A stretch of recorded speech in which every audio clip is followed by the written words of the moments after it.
श्री राधे कृष्ण साथियों। मैं भी कृष्णा ज्ञान सारा चैनल में आपका स्वागत करती हूँ। कैसे हैं आप? आपके अच्छे स्वास्थ्य और सुखद जीवन की मंगल कामना करती हूँ।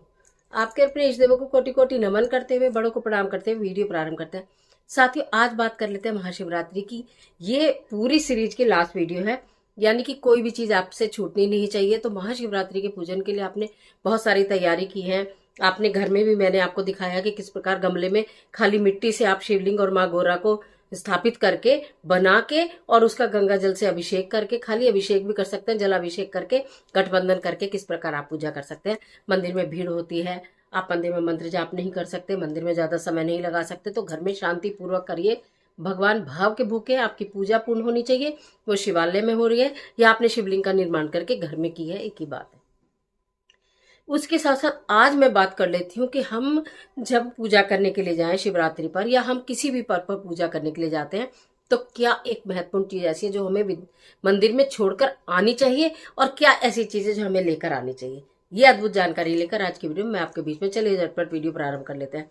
लेकिन उससे पहले चैनल पर नए आए हैं तो चैनल को सब्सक्राइब जरूर करिएगा और बेल आइकन का बटन भी प्रेस करिएगा, जिससे आने वाली वीडियोस का नोटिफिकेशन आपको मिलता रहे। मैं बात कर रही हूँ महाशिवरात्रि की, और मैं बात कर रही हूँ कि जब आप पूजन करने के लिए शिवालय जाएं, मंदिर जाएं, आपके पास कोई बास्केट होगी, कोई टोकरी होगी जिसमें आप पूजा की सामग्री रख के ले जाते हैं। चंदन है, रोली है, अक्षत है, मिश्री है, जो भी चीजें आप लेकर जाते हैं। कुछ लोग जो कभी कभी मंदिर जाते हैं, वो एक थाली में लगा के भगवान के लिए सब सामान लेके जाते हैं। तो उसमें फल फूल, बेलपत्र, धतूरा, भांग, और जो भी सामान आप लेना जाना चाहे, श्रृंगार की सामग्री होगी, वो सब लेके जाते हैं। उसके साथ आपको लेकर के जाना, पहले मैं बताऊं, 5 मिट्टी के दिए लीजिएगा, खाली खाली मिट्टी के कोरे दिए, उसमें आपको कोई बाती नहीं लगानी, कोई घी तेल नहीं डालना। 5 मिट्टी के आप दिए लीजिएगा, और आपको माचिस 2 लेनी है, एक अपने लिए और एक एक्स्ट्रा। ठीक है। जब आप पूजा कर लें, अपनी वहां पर पूजा कर लें, उसके पश्चात वो 5 दिए जो मिट्टी के आप लेकर गए हैं, उन 5 दियों को आप वहां पर रखकर छोड़ दीजिए, ऐसे लगा दीजिए, और एक माचिस रख के छोड़ दीजिए। ये क्या कार्य करेंगे? देखिए, बहुत सारे भक्तजन मंदिर में आते हैं, वो दिया नहीं ला पाते हैं या नहीं लाते। बहुत मैंने माताओं बहनों को भी देखा है कि एक डिब्बी होती है, उसके अंदर बहुत सारी बातें होती हैं घी वाली, वो बातें निकालती हैं, या तो कहीं चिपका देती हैं, रख देती हैं, किसी के दीपक में रख देती हैं, और उसे प्रज्वलित कर देती हैं। माचिस भी घर से भूल जाते हैं, तो कोई माचिस होती है, उसे उठाकर लगा लिया, जबकि ये दोनों ही चीज बिल्कुल गलत है। फिर भी ऐसा होता भी है, तो जो वो कोरे दिए रखे होंगे, जो दीपक नहीं लाए, उनके काम आ जाएंगे। जो माचिस लाना भूल गए, उनके काम माचिस आ जाएगी। कितनी छोटी सी चीज है माचिस, और कितनी छोटी सी चीज है दिया, लेकिन आपको इससे मिल जाएगा अथा पुण्य। ऐसा नहीं है कि जो आपका कोरा दिया या आपकी माचिस यूज करेंगे उनका कोई नुकसान हो जाएगा, कुछ भी नहीं। लेकिन हाँ, आपका फायदा जरूर हो जाएगा, उनका तो फायदा होगा होगा, लेकिन आपको बोनस मिल जाएगा, यानी आपका भी फायदा हो जाएगा। इसलिए इस शिवरात्रि पर 5 दिए रखकर आ जाइएगा, कोरे, एक माचिस। इसके अलावा भी आप जब भी कभी मंदिर जाते हैं किसी खास विशेष पूजा के लिए, तब भी आप ऐसे कोरे दिए रखकर आइए और माचिस रखकर आइए।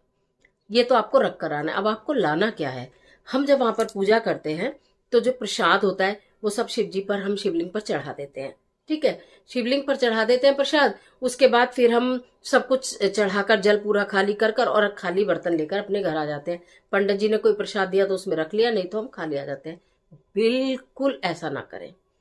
हम मंदिर में भगवान की पूजा करके भर भर के आना चाहते हैं, तो हमें खाली क्यों आना है?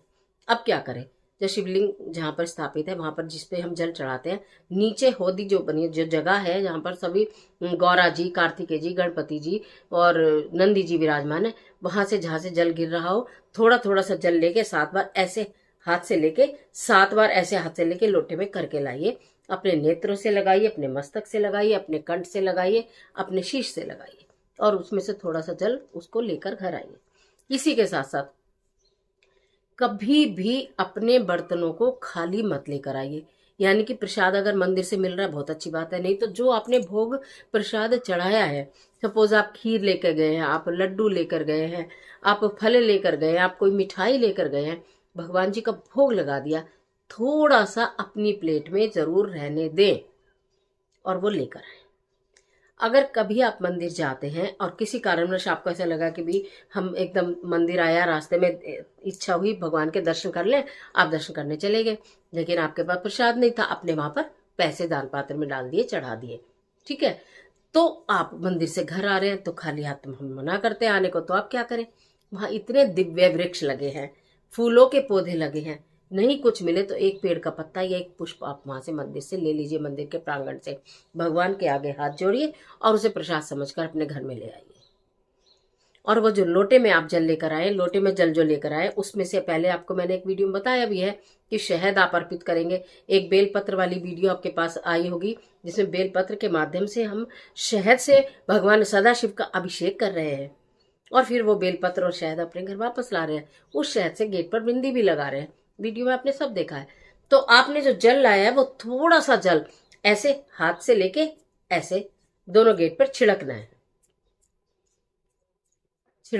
छिड़कने के बाद आप घर के अंदर आइए। अगर घर में मेंबर हैं और भी बच्चे बड़े सब हैं तो एक एक मुंह सबके मुंह में डाल दीजिए। कोई नहीं डलवाता, हल्का सा मस्तक पर, कंठ पर लगा दीजिए, ठीक है। उसके बाद हल्का हल्का हल्का हल्का पूरे घर में छिड़काव कर दीजिए। मैं क्या ही बोलूं आपको, पूरा घर शिव में हो जाएगा, पूरा घर पवित्र हो जाएगा, पूरे घर की नेगेटिविटी दूर हो जाएगी, पूरे घर में ऊर्जा का संचार होगा, पूरे घर में जो जितने भी व्यक्ति हैं उन सबका मन पवित्र हो जाएगा। और भगवान की कृपा के तो मैं आपको क्या ही बोलूं, कितनी कृपा बरसेगी। तो इसलिए जब भी आप मंदिर जाएं, पूजा करने जाएं, गांठ बांध लें कि वहां से खाली आपको अपने बर्तन लेकर नहीं आने हैं। जरूर आप उनमें जल भी लेकर आइए, और अगर जल नहीं हो तो कोई पुष्प लेकर आइए, कोई फल लेकर आइए, कोई पत्ता लेकर आइए, पर लेकर जरूर आइए। भगवान का प्रसाद जरूर लेकर आइए, वो भगवान का प्रसाद ही है। जो दिव्य वृक्ष मंदिर के प्रांगण में लगे हैं उनके अंदर कितनी वाइब्रेशन है, आप ये देखो कि उनका उनका ओहरा कितना पवित्र है। उन दिव्य वृक्ष का जो सुबह शाम मंदिर की घंटी सुनते हैं और जो भगवान के श्रृंगार के, भगवान की आरती के साक्षी हैं, तो इसलिए उनका एक छोटा सा पत्ता भी आप ला सकते हैं। तो ये चीज रही जो मैंने आपको बताई है। महाशिवरात्रि पर तो करें ही करें, अन्य किसी उत्सव में भी आप जाते हैं तो आप घर खाली हाथ नहीं आना चाहिए। तो आशा करती हूँ ये जानकारी आपके लिए अद्भुत अद्भुत अद्भुत होगी और आपके काम भी बहुत आएगी। आज के लिए इतना ही, इजाजत दीजिए। आशा करती हूँ वीडियो आपके लिए बहुत उपयोगी साबित होगी। मिलते हो को जबरदस्त वीडियो के साथ, तब तक हंसते रहिए, मुस्कुराते रहिए, अपना और अपने को ख्याल कीजिए। वीडियो अच्छी लगे तो लाइक जरूर कीजिए। आपका एक लाइक मुझे बहुत बहुत बहुत प्रेरणा देता है। मैं आपके एक लाइक से इतनी प्रसन्न हो जाती हूँ कि मेरा मन करता है और आपके लिए अच्छी अच्छी वीडियो तैयार करूँ। तो इसी के साथ इजाजत दीजिए। और हाँ, एक बात का ध्यान रखिए कि महाशिवरात्रि है, महासंयोग में है, जिस भी तरह से करें उस तरह से पूजा कर लें, सूक्ष्म कर लें, विस्तार से कर लें। कुछ ना कर पाए तो मन ही मन स्मरण कर लें, पर कर जरूर लें। पीरियड में सूतक बातक में नहीं करेंगे तो आप मानसिक जाप कर सकते हैं। और कमेंट बॉक्स में शिवरात्रि की शुभकामनाओं के साथ ओम नमः शिवाय लिखना बिल्कुल मत भूलिए। ईश्वर आपकी मदद